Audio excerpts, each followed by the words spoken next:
하나님 말씀 보겠습니다. 하나님 말씀 사도행전 6장입니다. 사도행전 6장 3절에서 6절 말씀 우리 함께 선포하도록 하겠습니다. 사도행전 6장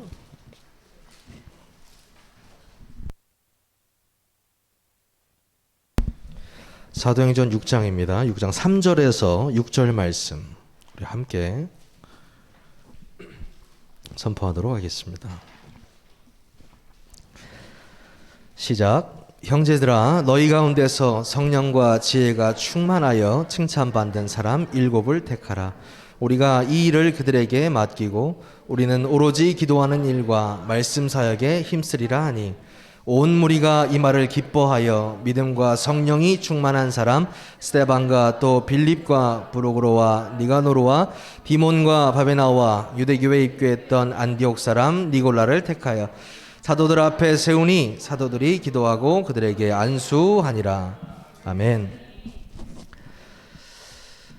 우리 세계롭교회가 하나님께서 은혜 주셔서 정말 예비된 많은 축복과 응답을 앞에 두고 있습니다.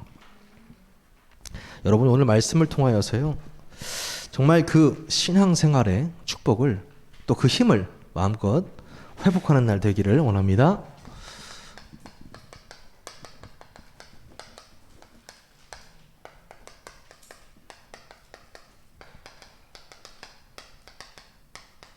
오늘 신앙생활 점검이라는 말씀으로 여러분과 함께 말씀 나누도록 하겠습니다. 여러분은 지금 어떻게 신앙생활을 하고 계신다고 생각하십니까? 신앙생활이요, 신앙과 생활이 따로 노는 생활도 있고요. 또 신앙생활이 나는 좀 되어지는 것 같다 이렇게 말씀하시는 분도 계실 것 같습니다. 근데요, 어떤 사람을 보고 이 사람이 신앙생활 참 잘해 라고 얘기하거나 이 사람 참 믿음이 좋아 라는 그 의미를 사실 많은 사람들이 잘못 알고 있는 경우가 많이 있습니다. 보통 교회에 당연히 잘 출석해야죠. 근데 열심히 이렇게 하는 것을 보고 저 사람 신앙생활 잘하는 건가? 믿음이 좋다 이렇게 이야기하기도 하죠. 근데요, 우리가 자세히 봐야 될 것은요, 이 신앙생활에도 많은 타입이 있다라는 것입니다. 어떤 사람은요, 이 신앙이 굉장히 좀 되어지는 것 같은데 생활이 완전히 무너진 사람들이 있습니다. 사역을 하다 보면요, 복음을 계속 듣고 말하고 뭐 읽고 쓰고 계속 이렇게 말씀 운동을 함에도 불구하고 자기가 변화되지 않는 것에 있어서 이렇게 죄책감을 느끼시는 분들이 많이 있습니다. 예를 들어서 전사님, 저는 예수를 그리스도로 영접했는데 술 담배가 잘 안 끊어집니다.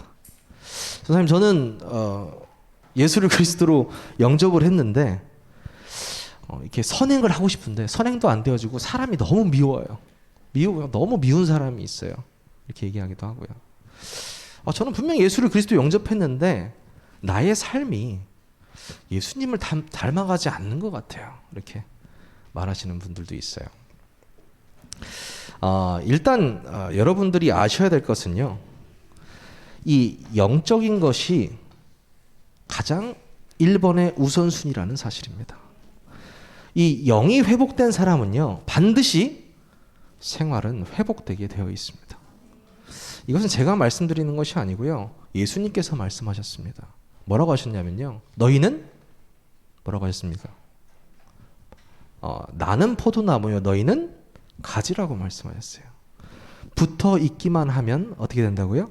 열매를 맺는다 하셨습니다. 여러분이요, 이 바른 신앙을 가지고 계신다면 열매는 일어나게 돼 있거든요. 그게 어떤 열매든 여러분 안에 정말 내가 복음의 그 깊이와 높이와 넓이가 내 안에 스며들 때에 변화가 일어나지 않는다? 이건 거짓말입니다. 변화가 일어날 수밖에 없어요. 왜요? 가지가 나무에 붙었기 때문입니다. 열매를 맺게 되어 있습니다. 그래서 이 신앙생활을 고민하시는 분, 저는 굉장히 희망적인 타입이라고 생각합니다. 왜냐하면 내가 지금 하고 있는데 잘 안 되어진다고 생각을 하니까요. 그래서 이런 분들한테는 제가 항상 이 말씀 운동할 때 이 말을 많이 합니다. 자, 우리 성도님, 우리는 이번에 한번 믿어봅시다. 믿어봅시다 해서 믿어지는 건 사실 아니잖아요. 근데도 우리 믿어봐요. 이렇게 얘기를 해요. 정말 그 예수 그리스도가 나의 죄 때문에 십자가에서 죽으시고 그때에 그 죽으실 때에 나의 그 옛사람이 이 문제 속에 있던, 이 생활 속 문제 속에 있던 옛사람도 함께 죽어버렸다는 그 사실 함께 묵상합시다.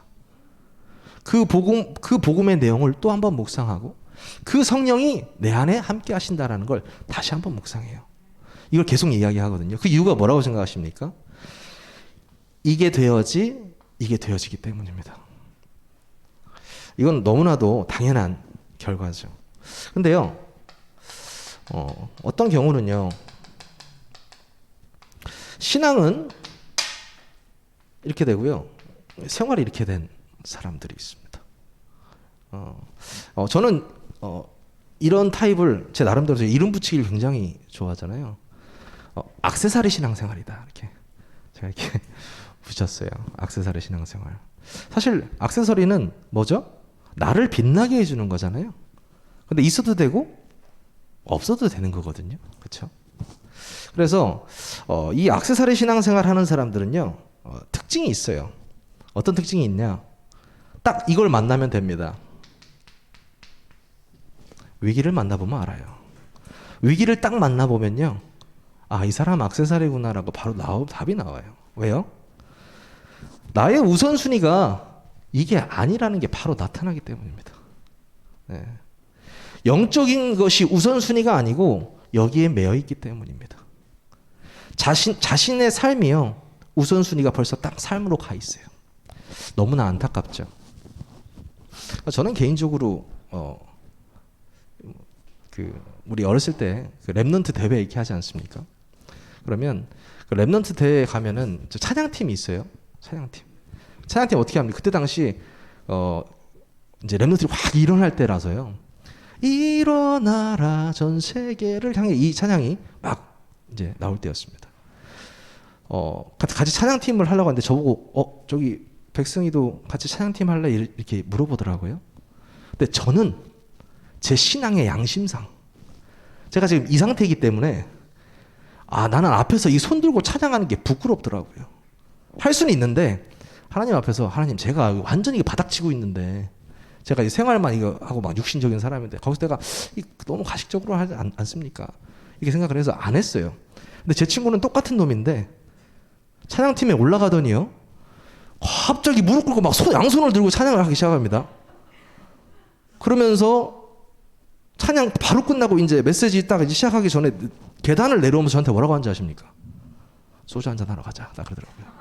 와, 제가 그 모습을 제가 딱 보면서요, 어떤 생각이 들었냐면요, 제가 이랬어요. 야, 이건 좀 너무하지 않냐, 친구야? 어느 정도는 밸런스를 맞춰야 되는 건 아니냐?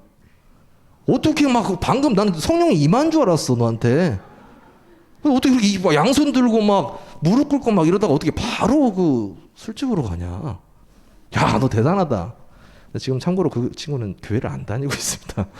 교회를 안 다니고 있는데, 제가 이 말씀을 왜 드리냐면요, 평소에 어떤 사람이 굉장히 한다고 해서 이제 뭐 생활이 무너졌다, 그게 좀 중요한 게 아니고요, 진짜 믿었냐는 거예요.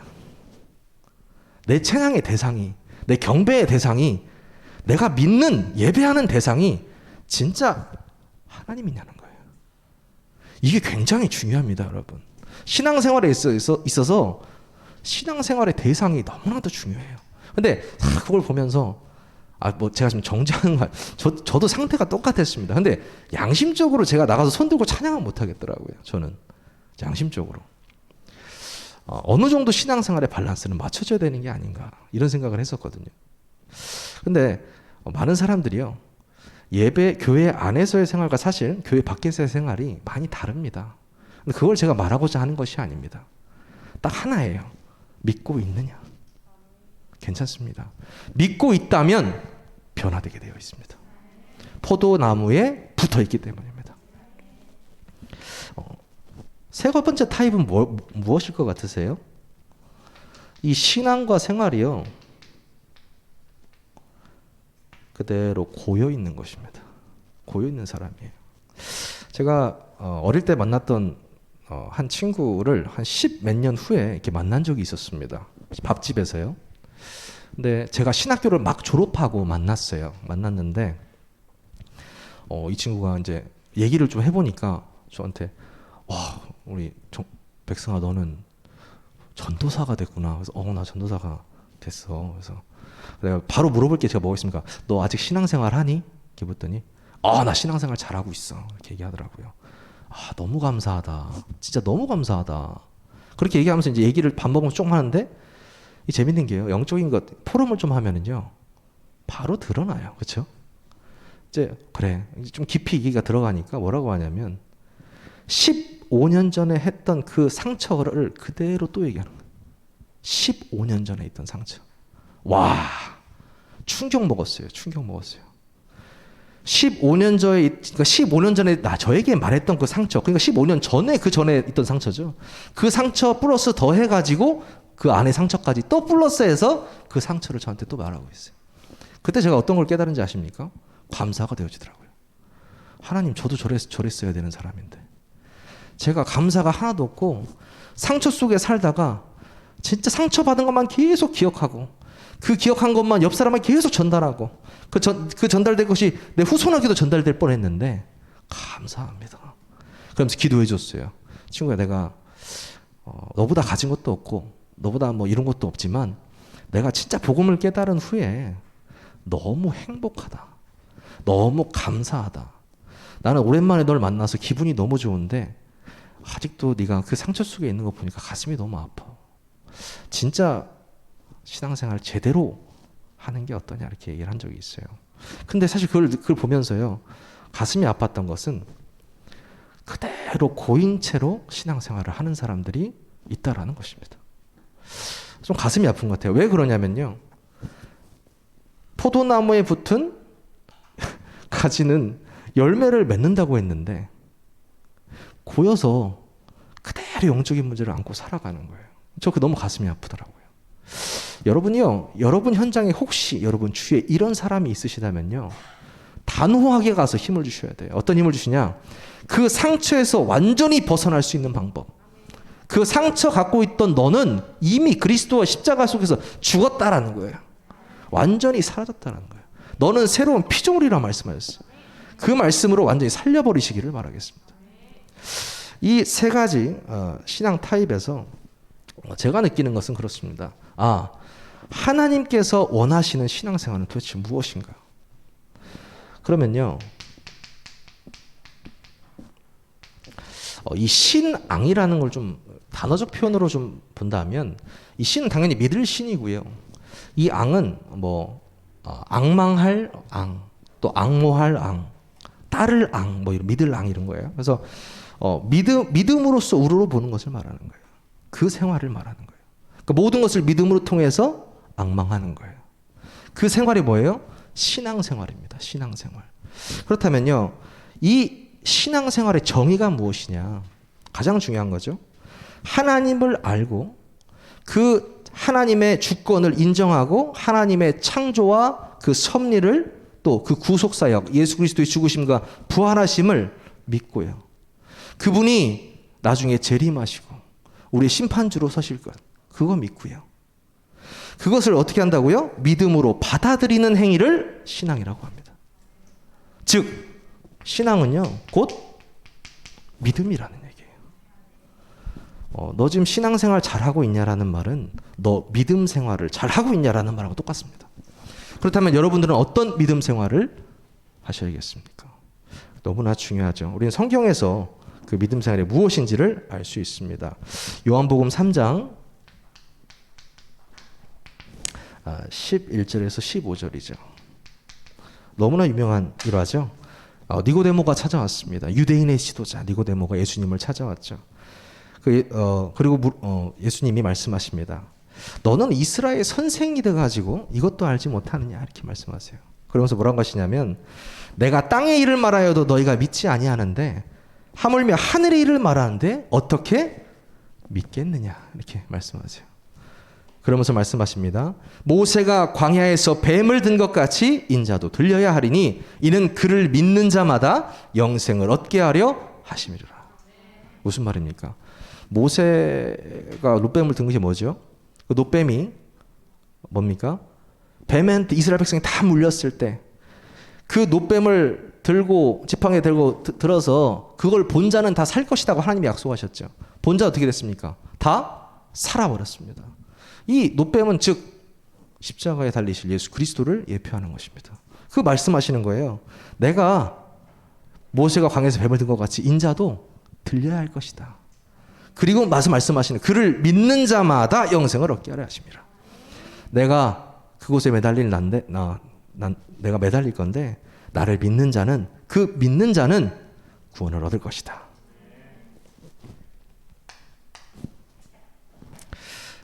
사도행전 1장 11절 말씀이죠. 이르되 갈릴리 사람들아 어찌하여 서서 하늘을 쳐다보느냐 너희 가운데서 하늘로 올려지신 이 예수는 하늘로 가심을 본 그대로 오시리라 하였느니라. 승천하시는 예수님을 바라보던 제자들에게 천사들이 한 말이죠. 그렇죠? 무슨 말입니까? 예수님의 승천 그리고 재림을 믿는 것이 신앙이라는 거예요. 여러분이 진짜 이 믿음 안에 있으셔야 되는 것입니다. 로마서 10장 9절입니다. 뭐라고 말씀하고 있습니까? 네가 만일 내 입으로 예수를 주로 시인하며 또 하나님께서 그를 죽은 자 가운데서 살리신 것을 네 마음에 믿으면 구원을 받으리라. 아멘. 계속 뭘 말하고 있습니까?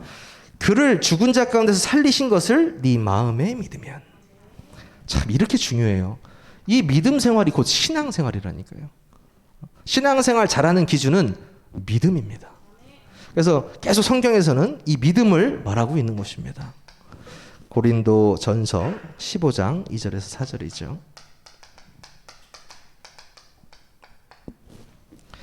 내가 받은 것을 먼저 너희에게 전하였노니 이는 성경대로 그리스도께서 우리 죄를 위하여 죽으시고 장세 지난 바 되셨다가 성경대로 사흘 만에 다시 살아나사. 무슨 말입니까? 성경대로 죽으시고 성경대로 살아나신 예수 그리스도를 믿는 것이 신앙생활이라는 것입니다. 참 쉬운 것 같아요. 믿어지는 거 감사한데요. 너무 쉬운 것 같아요. 그 은혜 주셔서 너무 쉬워져요. 근데요, 목사님 자주 말씀하시죠. 예전에 하버드 나오신 분. 저 하버드 진짜 나온 사람 몇 번 안 봤는데 정말 똑똑하더라고요. 하버드까지 안 가도 여기 서울에 있는 대학 나온 사람도 굉장히 똑똑해요. 그렇죠? 똑똑한가 상관없이 믿어진다는 것이 얼마나 축복인지.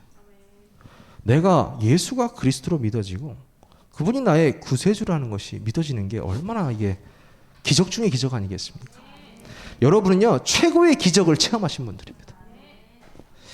그 축복을 누리시기를 바랍니다. 이거죠. 빌립보서 3장 10절에서 11절입니다. 뭐라고 나와 있습니까? 내가 그리스도와 그 부활의 권능과 그 고난에 참여함을 알고자 하여 그의 죽으심을 본받아 어떻게 해서든지 죽은 자 가운데서 부활에 이르려 하노니. 무슨 말입니까? 그 부활의 권능을 믿는 그 믿음이 여러분의 신앙이라는 것입니다. 지금 계속 지금 말하고 있는 하나님의 창조와 그 섭리, 또 예수 그리스도의 죽으심과 부활하심 그 구속사역, 그리고 부활과 뭡니까? 재림, 승천, 뭡니까? 그 예수 그리스도의 그 이루신 모든 일들이 말씀하시는 거예요. 그 일들을 믿느냐는 거예요. 그게 신앙생활이라는 것입니다. 6번째입니다. 데살로니가전서 4장 14절이죠. 뭐라고 하십니까?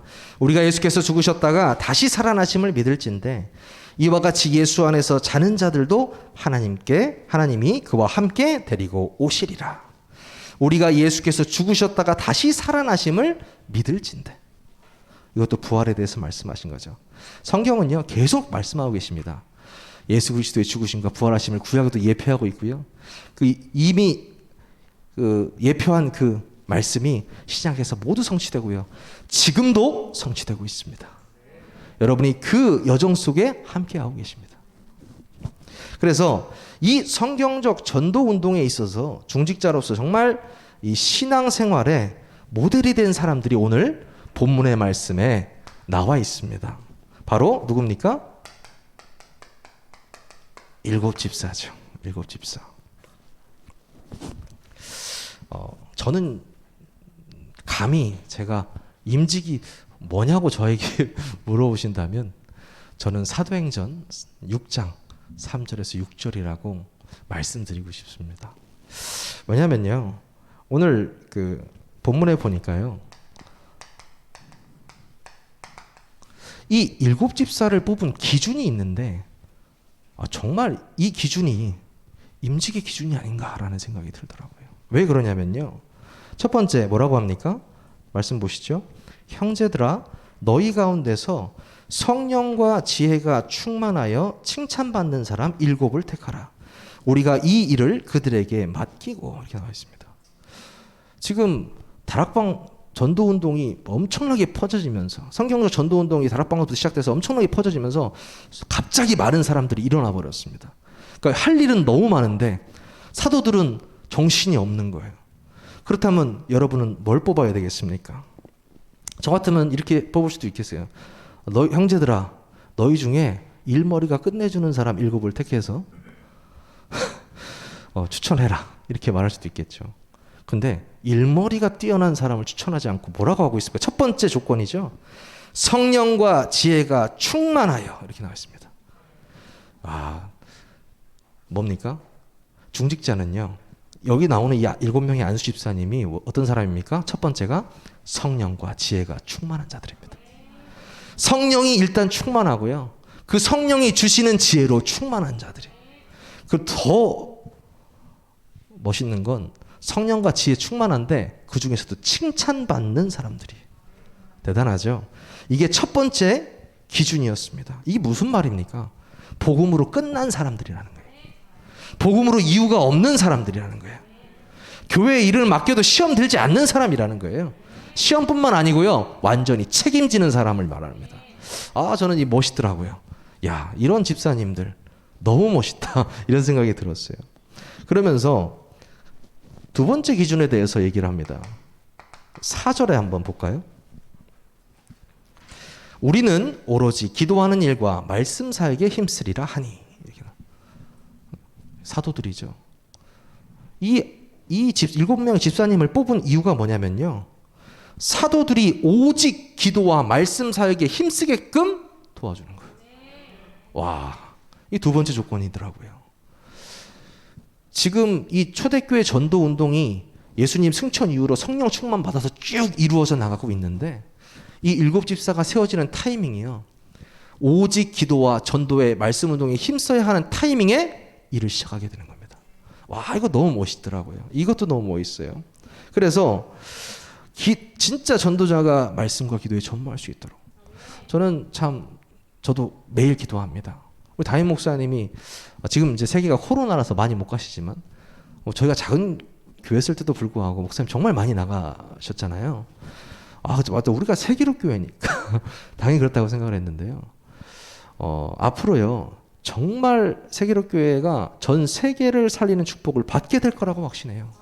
왜 그러냐면요, 말씀에서 그렇게 말씀하고 있거든요. 그래서 우리 교회의 여정을 쭉 보고 있는 가운데 우리 앞에 놓여진 이 입직이요, 꼭 지금 사도행전 6장 직전의 느낌을 받고 있습니다. 여러분, 우리가 이 응답을요 그대로 받아 나가고 있어요. 말씀의 흐름을 탄다는 게 이런 게 아닐까요? 저는 그렇게 생각을 하거든요.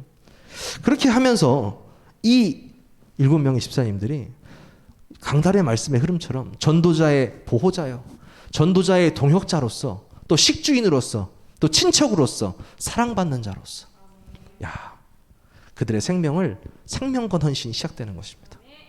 정말 멋있는 시작입니다. 그러면서요, 6장 5절의 말씀을 한번 볼까요? 온 무리가 이 말을 기뻐하여 믿음과 성령이 충만한 사람 스데반과 또 빌립과 브로고로와 니가노로와 디몬과 바메나와 유대교 입구에 있던 안디옥 사람 니골라를 택하여. 자, 세 번째 뭐 조건이라고 볼 수 있겠죠. 뭐냐면요. 온 무리가 이 말을 기뻐했다라고 했습니다. 무슨 말입니까? 7 집사를 뽑았는데요. 왜 무리가 기뻐했을까요? 2가지입니다. 첫 번째는요. 인간관계를 굉장히 잘했을 수 있어요. 7 집사가. 엄청 유명하거나 아니면 참 사랑관계 좋나. 근데 저는 그렇게 생각하지 않아요. 왜 온 무리가 기뻐했느냐? 그 뒤에 바로 나옵니다. 믿음과 성령이 충만한 사람이라고 나오죠. 왜 원래 우리 제가 옛날에 시험 볼 때도 그 교회 정치에 보면은 피택 장로님들을 택하는 이유가 그 피택했을 이제 그 시간 동안에 정말 합당하게 이 사람이 장로가 될 수 있는 자격이 있는가를 보는 기간이 피택 장로 기간이라고 제가 배웠거든요. 저는 시험 보고 나서 지금 이걸 임직을 바로 하니까 너무 이렇게 잘 흡수하고 있거든요. 근데 그만큼 뭡니까? 온 성도들의 사랑을 받는 자는 거예요. 그리고 온 성도들의 인정을 받는 자라는 거예요. 참 멋있는 것 같아요. 다른 거 인정받는 거 아닌 것 같아요. 일 잘하고 헌신, 당연히 당연한 건데요. 그거 말고요. 성령과 믿음이 충만한 것에 인정받는 자. 저는 우리 중직자분들을 그런 분들을 하나님께서 보내주시고 이번 세우신다고 생각합니다. 그래서 이분들을 통해서요. 앞으로 일어날 운동이 뭐예요? 6장 이후의 모든 응답들이거든요. 그 시작이 바로 오늘 6장 3절에서 6절 말씀입니다. 그리고 어떻게 합니까? 사도들 앞에 세우니 사도들이 기도하고 그들에게 안수하니라. 이렇게 나와 있습니다. 정말 우리 교회 임직식을 통해서 사도행전 6장의 응답이 이미 시작되었다고 믿습니다.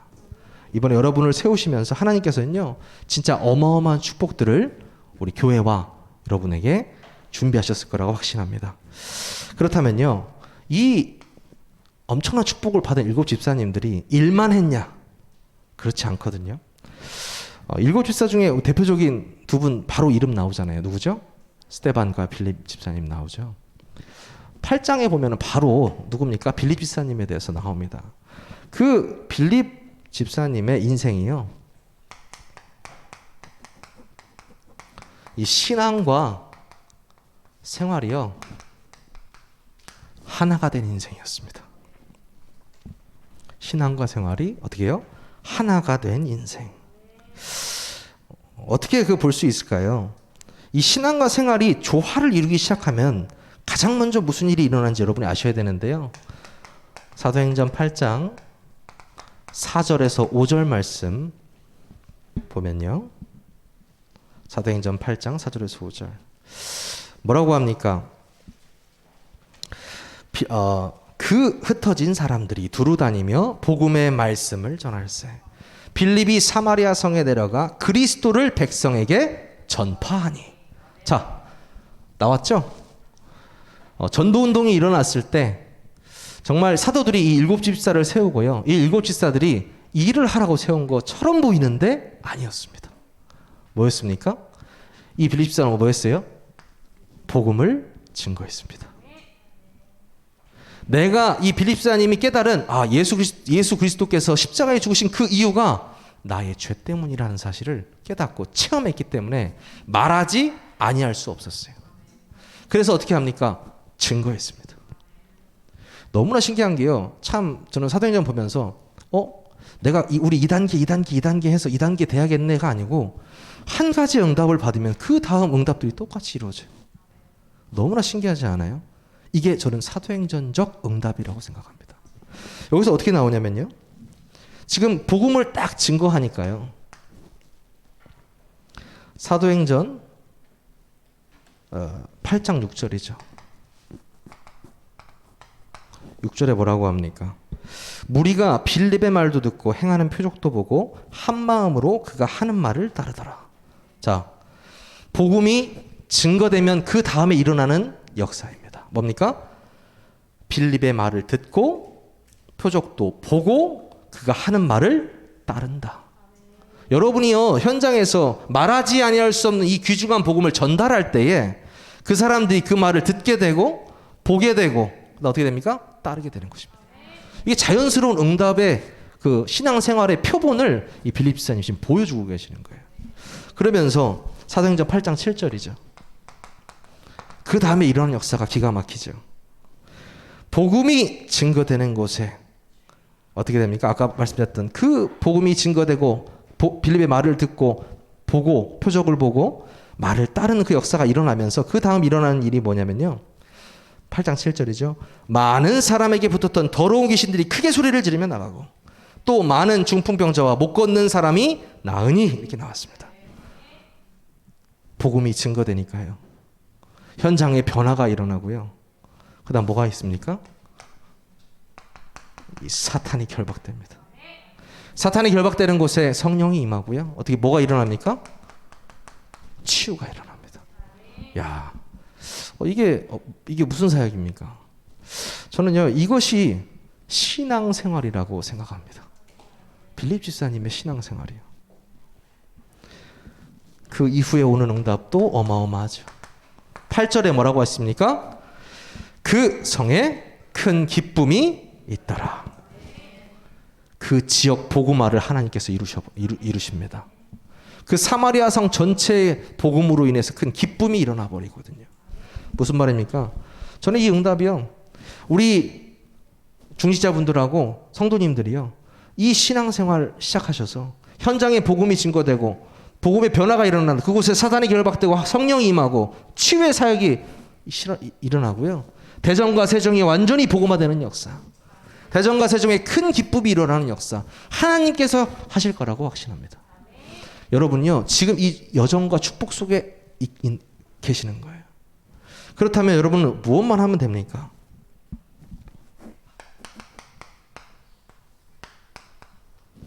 여러분은요. 세 가지 흐름만 타면 됩니다.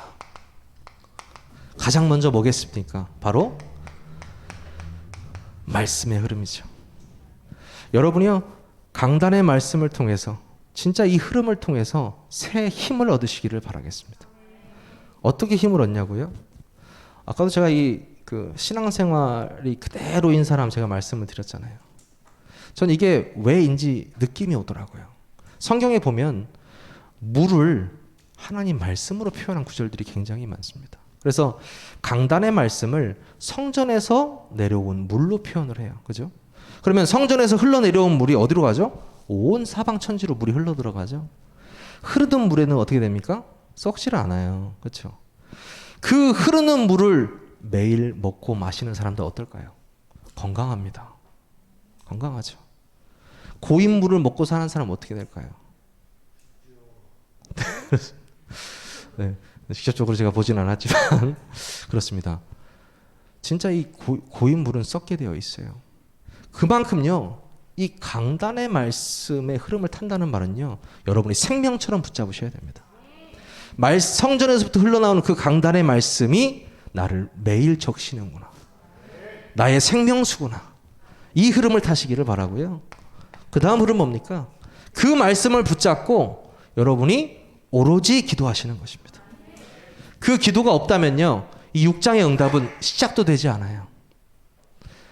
진짜 사도행전 성령 충만을 놓고 기도했을 때 성령이 역사하시고 그 이후에 일어난 응답이기 때문에 여러분이요. 말씀 붙잡고 기도에 힘쓰셔야 될 것입니다. 그래서 정말 이번에 우리 권사님들도 많이 세워지시잖아요. 너무 감사한 게 기도의 배경이 또 이렇게 쫙 늘어나는구나. 우리 교회에 진짜 이 사도행전 역사가 일어나려고 하나님께 준비하고 계시는구나. 저는 너무 감사하더라고요. 그렇다면 이 응답 뭡니까? 전도와 선교의 흐름. 하나님께서 이미 예비하셨습니다. 저는 제목은 신앙생활의 점검이라고 말씀을 드렸지만 하나님께서 우리의 신앙을 너무나 잘 아시겠죠. 우리가 그 신앙생활을요 하나님 앞에서 코람대요 했으면 좋겠습니다. 하나님의 앞에 내가 계시다고 생각하고 나의 인생 이 여정 속에 내가 할 것은 무엇인지를 여러분들이 기쁨으로 찾았으면 좋겠습니다. 그래서 정말 한 주간이 아닌 평생에 이 빌립 집사님과 같은 신앙생활에 기쁨을 누리시기를 기도하겠습니다. 우리 기도합니다. 사랑의 하나님 감사를 드립니다. 우리의 주인 되시고 정말 하나님께서 그 예수 그리스도의 죽으심과 부활하심을 통하여서 완벽히 우리의 구원사를 이루심이 감사를 드립니다.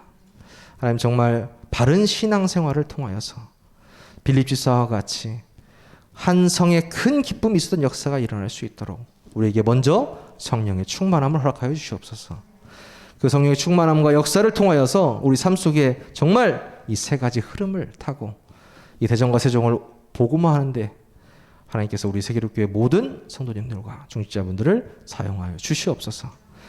한 주간 강단의 말씀 붙잡고 새 힘 얻기를 원합니다. 예수 그리스도의 이름으로 기도합니다. 아멘.